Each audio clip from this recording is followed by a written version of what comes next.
Hello, little Frida.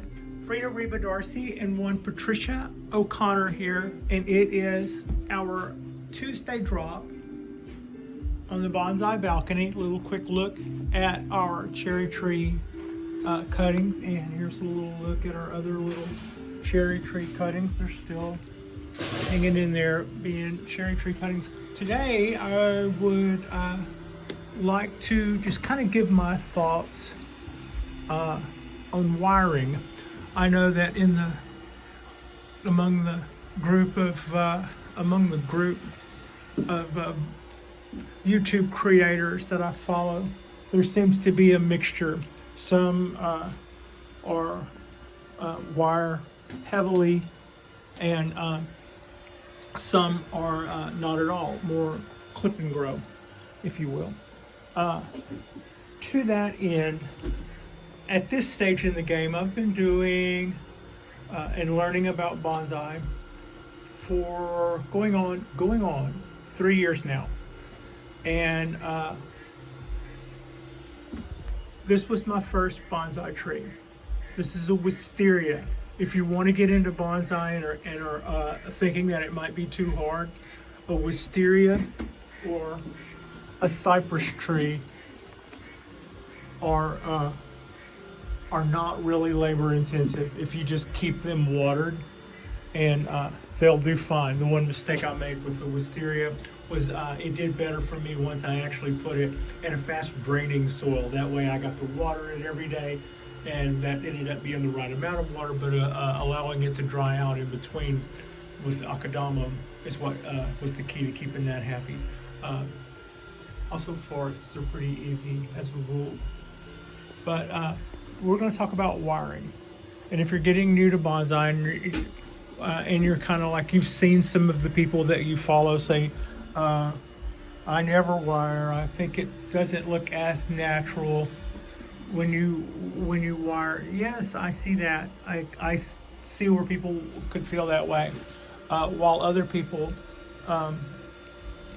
along that same lines will praise clip and grow. I have seen trees respond to clip and grow in such a way as it looked more probably patterned than anything I've ever seen. It was just mind-bogglingly patterned. Whenever I do my little clips and hope that everything bifurcates off into twos, sometimes it does, and sometimes it doesn't. So, but on other trees, you get this like every time, and the whole thing begins. Your brain gets busy because it looks busy. Is what I'm trying to say, because all of that bifurcation kind of divides off into little cubes. So that's an example of where done right to extreme, it gets a little unnatural as well. So I think at this stage, for my 3 years into it, I would say let's not count out anything. Let's not say that we're just going to be clip and grow, but then let's not say we're going to be all involved with the wiring. When I first started growing these cypress trees, I did a little show and tell about the different ways that you could wire cypress limbs, because their limbs kind of come out by themselves a lot of times. The way they come out, it makes it difficult to pick two branches and use the two branch method. So you can waste a lot of wire, for instance, using the trunk as the second branch. But even to that end, an example of what I was discussing the other day, if you look, or if I show you that branch, that's probably a 2-year-old branch back there that had been wired down, and then it got cut so that it could bifurcate off. But if you look at that one, you look at the one underneath it that I'm showing you now, it shows the same thing. What I'm showing you is that it's pointed up. I know that when I got this tree, this had been pointed down, and as you can see, it's back straight up. So that's an example of where wiring that down didn't really do much. Once the wire was removed, they begin to go back up. And their natural growth habit is to go up and then get a little weight going on the end, and they start going down unless you encourage them. Like our new little leader here. This is our little daily check on the new leader. It's kind of got a little hook going to it because it can't see that light because of that big trunk. But this little leader that I'm actually showing you, this guy right here, I'll look forward to it replacing this. But look how those guys have grown up there. If you were also, when I get frequently asked, is bonsai hard? And I would say that loving things can be difficult. Is having a little baby dog hard? No, it's gratifying, but loving things can be hard at times. It's not hard to have a cat or a dog. It's not hard to have hobbies either. But if they involve things you love, that comes with that can sometimes turn hard, and that's why I would say it's hard. Other than that, no, I would say bonsai is not as hard as, say, trying to get your out of gas car up the steep driveway at the gas station. That's hard. Bonsai, not so much. This guy is a little hard to move, so I have to really watch my P's and Q's, but I can still push stuff around pretty good for an old gal. So back to wiring. I've got some wire on these guys so that I can take them down, some of them, so they don't go straight up like these guys are doing. But I'm not totally sweating it right now. This is all, we're letting this tree grow out. We're letting all three of them grow out, and then we're going to do our branch selection in the fall when everything starts cooling its jets. In the meantime, we just keep our basic rules. Now, when it comes to me talking about the rules and stuff, I have a history of kind of, in my past life, of being a bit of a renegade. I would play by the rules as I saw fit. I wasn't one to handle things that I knew were hot. I mean, that's against the rules, but at the same time, you learn quickly that there's a good reason for that. And the same is true with bonsai rules. It's when you come into bonsai and you're new to it, maybe you hear about all these rules and you go, well, I don't know if I want to, somebody always telling me what to do and telling me what the rules are. It seems kind of counterproductive. Nobody's walking around with a scorecard telling you you're not doing it right. The rules basically are from other well-meaning people who are in effect saying, when I did this, my results were this. And at first I liked it or didn't like it, but then the results of that were this. And that's how we get rules. And what I'm saying is, a lot of times, if you look at a branch and you go, well, that looks kind of cool, having the way those 4 branches are coming out of it, then the next thing you know, there's a big, huge knuckle there that doesn't look so cool. So that moment that you thought was kind of neat is short-lived, and the price that your tree has to pay for that isn't. It has to be dealt with. So that's kind of why we have rules. And other than that, you should it's your world. If you don't want to play by them, or play by them as you see fit, there's a lot of reasons. Sometimes rules are meant to also be broken. But the main thing right here is we're just going to look along the trees. We're going to see what's coming up in the wrong places, or we're going to see things that we have more than one of in one place. And if we have things going straight up, we have things going straight down, we're going to clip that off.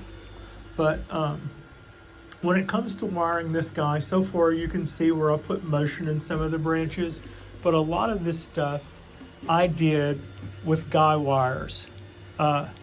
This one went This branch is one that I got to behave, but I think I did this one, honestly, by cracking it. And that was probably,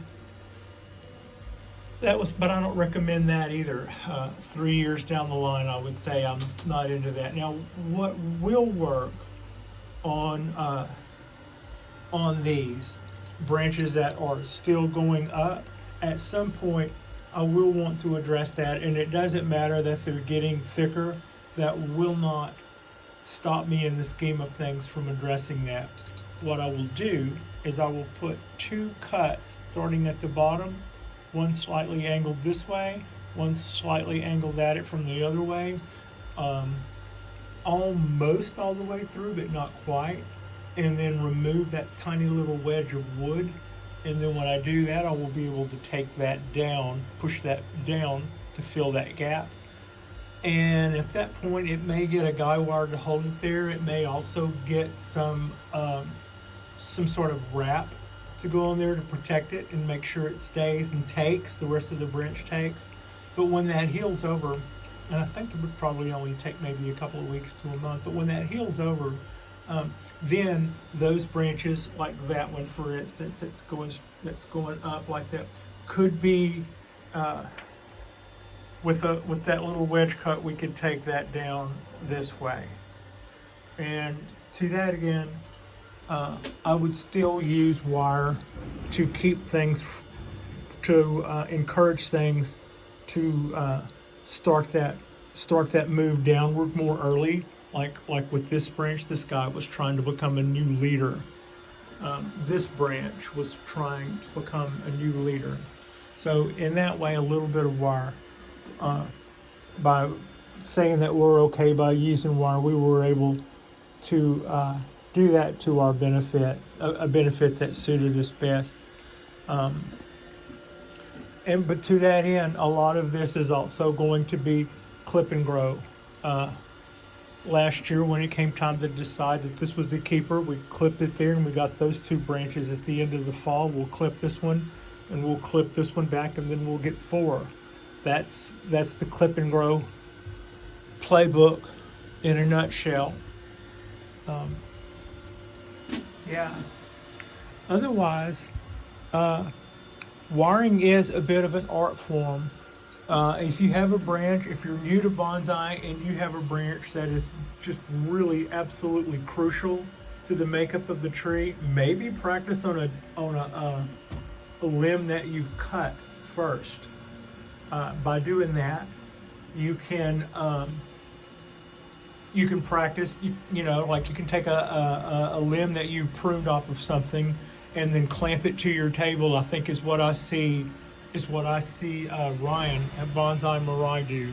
He'll take a branch that he has cut from something or came from some sort of landscaping project and put a clamp on it and clamp it to the table, acting like it's a branch hanging out, and then approach it with wire and wire it. And if you do it wrong, you get to do it over. If you break it, no harm, no foul. And I think that that is preferable to taking a chance to see how well something would accept wire or how well you can do something. Also, if you want to know if you have the right gauge wire or not, like for instance, would this wire, this is a piece of scrap wire, but would this wire be heavy enough to bend this branch? And the way I could tell that, I'm going to take my scissors out of my hand. The way I would do that is I would put the wire against it and push down. And if you see that I'm able to push that branch down quite a bit, but the wire didn't bend. Had I pushed down and the wire bent, that would have, and the branch not so much, that would have been an indicator. That would have been a little indicator that that wire might not be heavy enough to do that job. A quick look at our cork bark oak. We did some pruning on it a few days ago, or last week. We did a little cutback on it, and it is starting to respond. and I've been showing y'all how much it's responding, but it's also putting out a flush of new leaves. Go corkbark, go. So this was done. I'll put motion in a lot of this by wiring. At some point, I will probably add wire to some of this secondary, but it will be less than I did to the original foundation work. Like, that's a lot of wiring, and you can see I let it bite in. But on the by and by, this will become less wiring and more clip and grow as my secondary starts lending to tertiary. So that will, I don't have any wire on my pines, and I will be wiring this oak. It didn't have any wire on it when I got it, but it had been wired. If you see these branches, these are some of the ones that I got to keep from our huge amount of dieback, and you can see that motion. It's not, when people say that it's always not natural, yeah, that's pretty. And what I will have to do is match that whenever I add wire to these pieces. But right now, I can do clip and grow for these guys for a minute and just let it fill out more till I have more to work with. Letting it grow out and then clipping back 2 or 3 cuts or through 2 or 3 nodes so that can vibricate out. We're trying to rebuild structure here, but I will have to match the wire work that was done to this tree. So it definitely has wire coming. And it's not really too early to start that now. I just haven't. I've got other. I don't think I have. I don't think I have to right now. But it's not. It's not like I couldn't either. Yeah, it's probably coming up. I'm talking myself right into that. So when it comes to wiring that guy, when you put a big wire around the trunk of a wisteria, they are just prolific with buds. So my thoughts on that so far have been to do things with guy wires so as not to get your finger out of the wind, so as not to knock off or tear up any of those just multiple shoots it puts out, and all those little, some of those you never, well, you do know it. If you're into wisteria a little more than I am, you can look at those little buds and tell us which ones are going to be shoots and which ones are going to be blooms. But I don't want to knock any of them off. And so for that reason, I tend to, you can see I've got a couple of guy wires on that trying to encourage stuff to do what I want it to do right now. Nothing too profound. This one, I've got a fusion going on there, and it seems to be working. So I did that with wire. I put those trunks tightly together, and there is still a little bit of wire to that, and that wire wrapped itself around those trunks below the soil line. So it's theoretically even more fused below there, but this is what we have going with this guy so far. So it's gotten its share of wire. My cypress tree, I also have a knack of putting wire on things to keep them straight. And this isn't one of those. I just kind of wanted this twin trunk to have two little mirror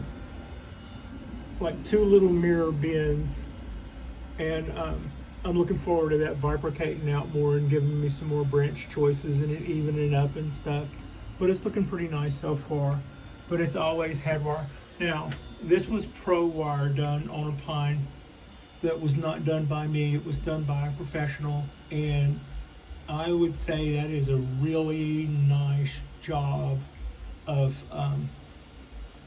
copper wire on a Shohin ponderosa black pine. And those this was a Yamadori, so some of the bends in it were absolutely natural and are the product of what you would the product of what nature can do, is what I'm trying to say.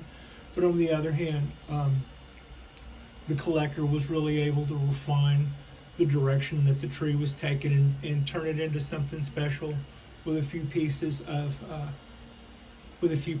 good copper wire. and some nice form and some nice etiquette. What you'll notice about that is you can see places where it's 2 wires, and you can see places where it isn't integrated a third wire in there for some of the smaller branches, and it's just none of it crosses itself. It all rolls together in the same direction.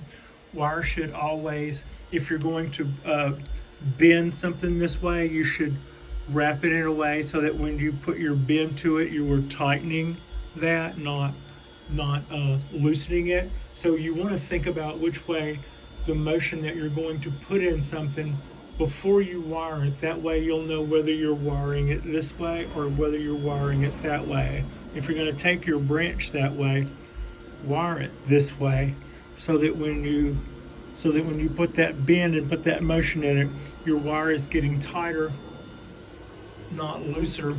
And loose wire will cause you to break branches. Loose wire will cause you to break branches. So, yeah, this guy, little Japanese black pine, came from Brussels, and there is wire in there that I don't think I will be able to get out. It sometimes with pines, or not sometimes, quite often with pines, people will put wire on them, let the wire dig in, let the tree or the branch squeeze out tissue around the wire and get really, really fat before removing it, or maybe not removing it. I would have a problem personally not removing the wire, because I would be afraid that even if the bark goes over and I never see that wire, I would still feel like the tree would be weakened by that structure that is inside there. That's not necessarily, tissue, living tissue. So that's not something that I would do. I probably wouldn't not buy a tree if it was done that way. This one was, and it didn't stop me.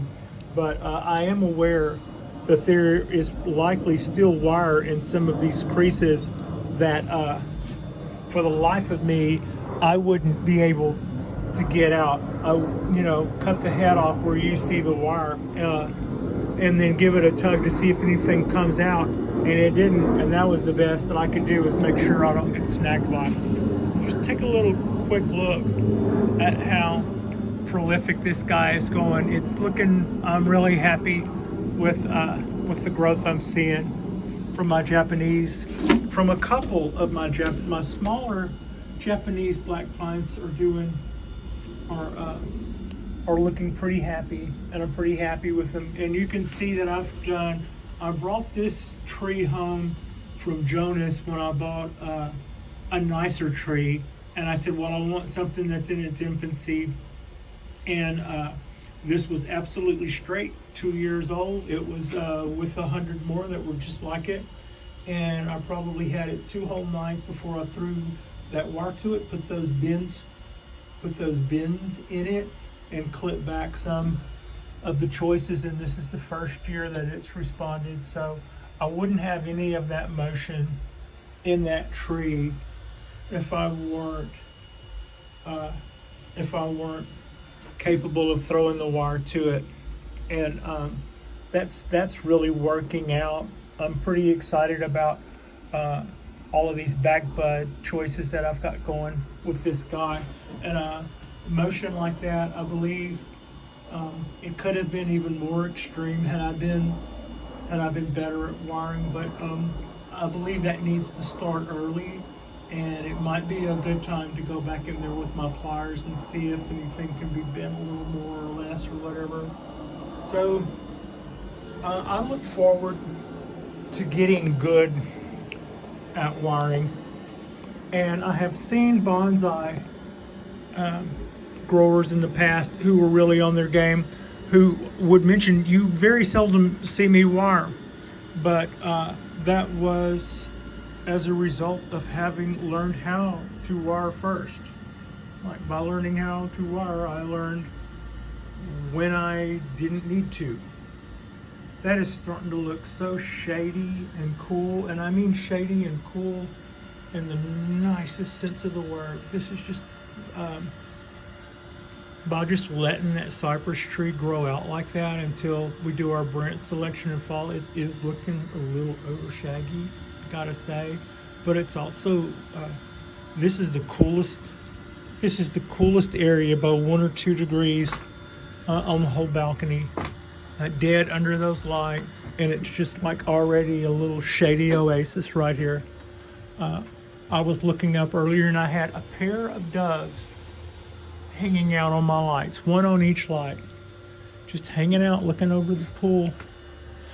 Also, I had a moment today.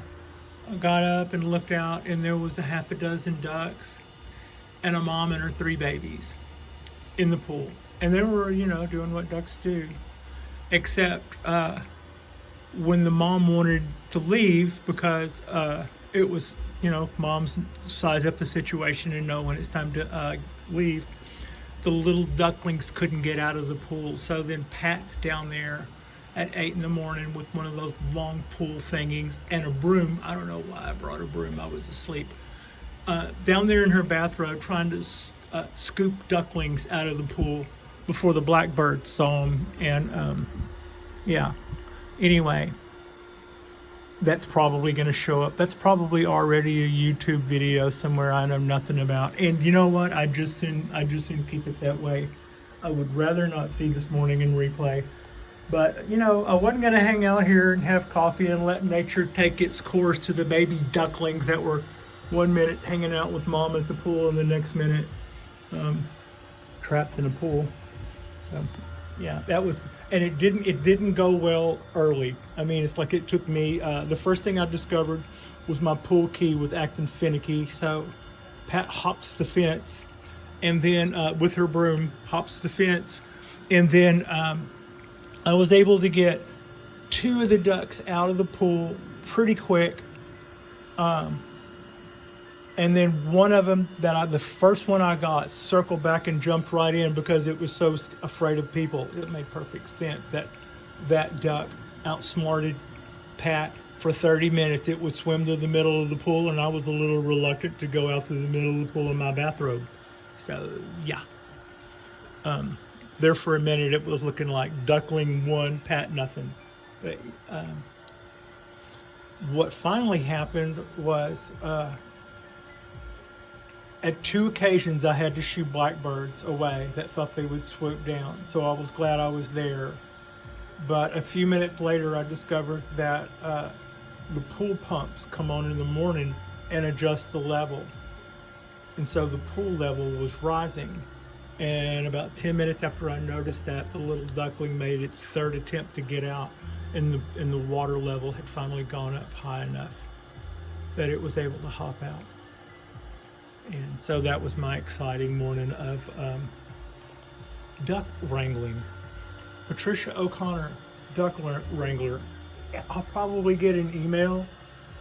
Yeah, they already know I'm the crazy bird lady, and I'm not like I watch birds or have bird calls or binoculars or nothing. I've just always found the park that we have crows and ducks and hawks pretty fascinating. It's not something you get everywhere. So yeah, they kind of roll their eyes up at. Anyway, I hope you're having yourself a fabulous Tuesday. I hope all of your ducks are in a row and not making you scramble for brooms in your bathrobe. And I hope that you, if you're new to bonsai, I hope that you are enjoying bonsai. Bonsai is not hard. I get asked that a lot. Cypress trees, for instance, are very easy. Cork bark oaks, for instance, are very hardy and very easy. Olives are also very easy. Pines, those are a challenge. It's also very rewarding when they go well. Certain places, like where you have temperate climates, bougainvilleas can be pretty easy. Wisterias, again, things that things that you can't overwater will be easier for beginners as long as they are the type of person who would water. Get something that you can't overwater, put a decent draining soil in it, not something that retains water like I thought would be the hot item, and then water it every day. If you're the kind of person that can do that, consistency, even if things start going badly for one of your trees, that could be your fault, or that could it could be something that you don't know, or something that you did, or that could have absolutely nothing to do with you. But the key is consistency. If you look, somebody out there has a table with 1,000 little black pine seedlings in it, and a couple of them out of that 1,000 that are all thriving will just go, nope. And so, that's sometimes the way that goes. And when it's on your bench, if that one or two were on your bench, that might be hard. So that part of bonsai can be hard, but it's also rewarding. It wouldn't, that part wouldn't be difficult if that part wasn't also giving you so much joy. That's kind of why it hurts if you lose something. You lose the pleasure that was given you too, and it's also like a loss. Some of us don't like losing. But what a beautiful day, and what a nice hobby.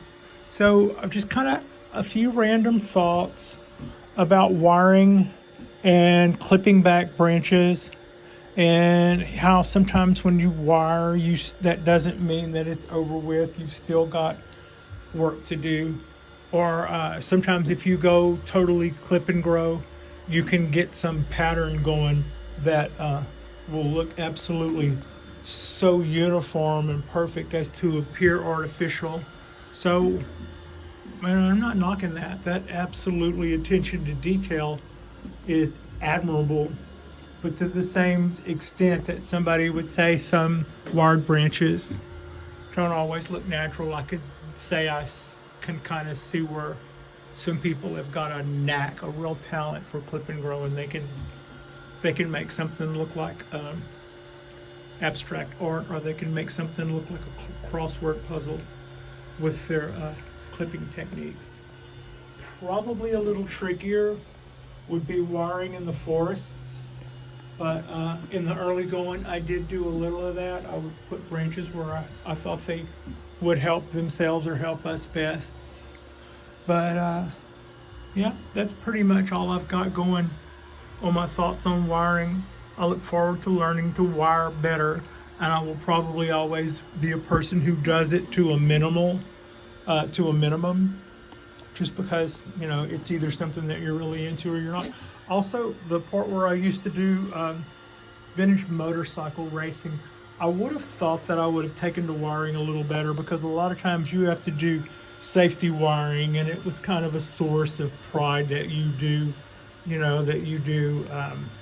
quality work on your motorcycle, and that you would do quality work on your safety wire. It would look all like little weaved pieces of stainless line or something. Anyway, seems like I would have taken more to it than I do. Well, I kind of am getting interested in the part where I work at a hardware store. I'm kind of thinking about things that would help with the guy wires.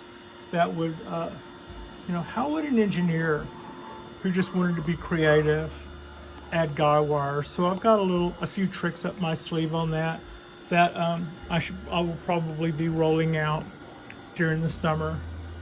And other than that, we're going to hold this here.